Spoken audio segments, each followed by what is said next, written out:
Hey, what's going on, y'all? I'm gonna show y'all how to make a pain beat in 2023. Here's the sample that we're gonna be breaking down today.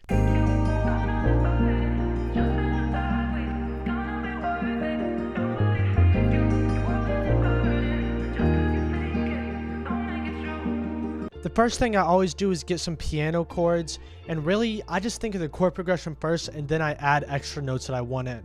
As you can see here, I have a really simple chord progression. I'm just going.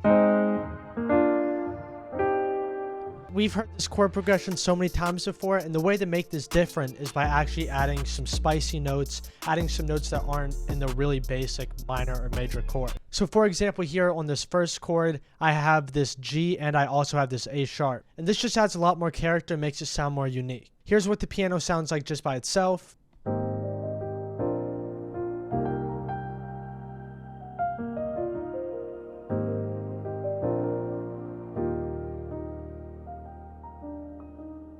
As you can hear, it's really smooth, and all I'm doing is adding in these notes that aren't in the typical major chord. So you can see there's a C here in the A sharp major. Over here there's an F in the D sharp major. You have all these notes. You just want to add those into the chord to give it a lot more fullness and a lot more character. Also, a really big tip to do whenever you're making these top note melodies, make sure that you add in these notes that are just kind of transitioning to other ones that aren't in the scale. So for example, you see I have an F sharp right here, and that's just gliding down into the F. You do not want to stay on these notes for a long time. You just want to very briefly go to them, and they kind of make the listener go, oh, I hear something a little unique right there, and it will draw your ear to that. And it just adds some really cool bluesy vibes to the entire sample. Then for effects, I'm just putting on an EQ to get rid of the low lows, a flanger to add a little bit of character, an effect rack where I have a crystallizer and an echo boy. I just went to the crystal choir and turned the pitch to 1200 cents. Turn that really low in the mix, like nowhere above 7%, and that's even a little high. And then Valhalla Vintage Verb, put it on the basic preset, but make sure to move this low cut knob.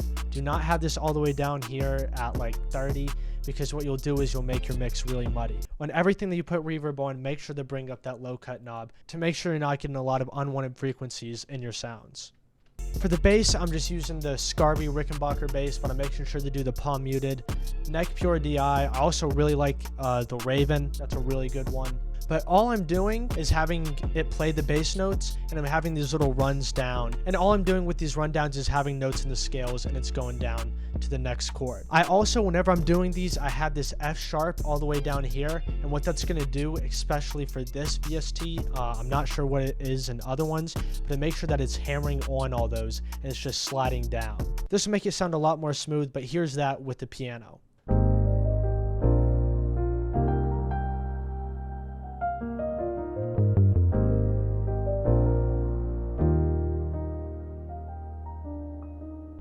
Next, I just add some accents, so I have a crash and the classic flute sound they hear in almost all these beats. But then I get into the guitar. If you have a guitar, please learn how to play it. Live guitars are going to sound so much better than VST ones, and I think it gives you a lot more power over your samples because you can play it exactly how you want it and not try to get that sound from a fake VST. So all I have here is an acoustic guitar playing that D sharp major, which is what the scale is in.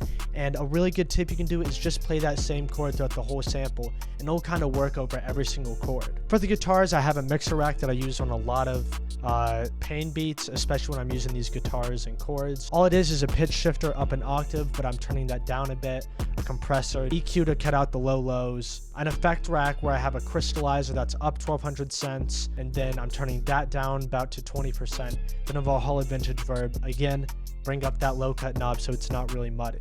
All these are going to do is add a lot more movement to your sounds, which is important in all your samples. You want to make sure that it's not static. You want to make sure that it's very fluid. So I'm going to let y'all hear what it sounds like with and without effects.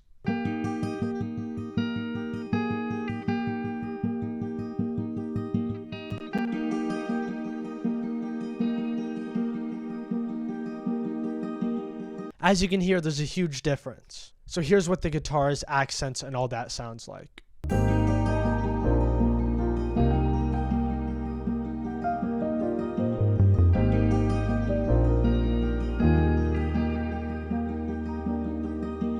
And then I have a pad, and all I'm doing is getting a one-shot from some random one-shot kit, and I'm copying and pasting the piano. I don't feel like doing a bunch of extra stuff. Just add the pad to add a lot more fullness onto the sound. Last, I'm just gonna find vocals anywhere. You can use Splice. You can look up sample packs. You can make your own. I do that a lot with one of my good friends here. Find the key of it, find the BPM, stretch it to fit your sample, and this is what that'll sound like.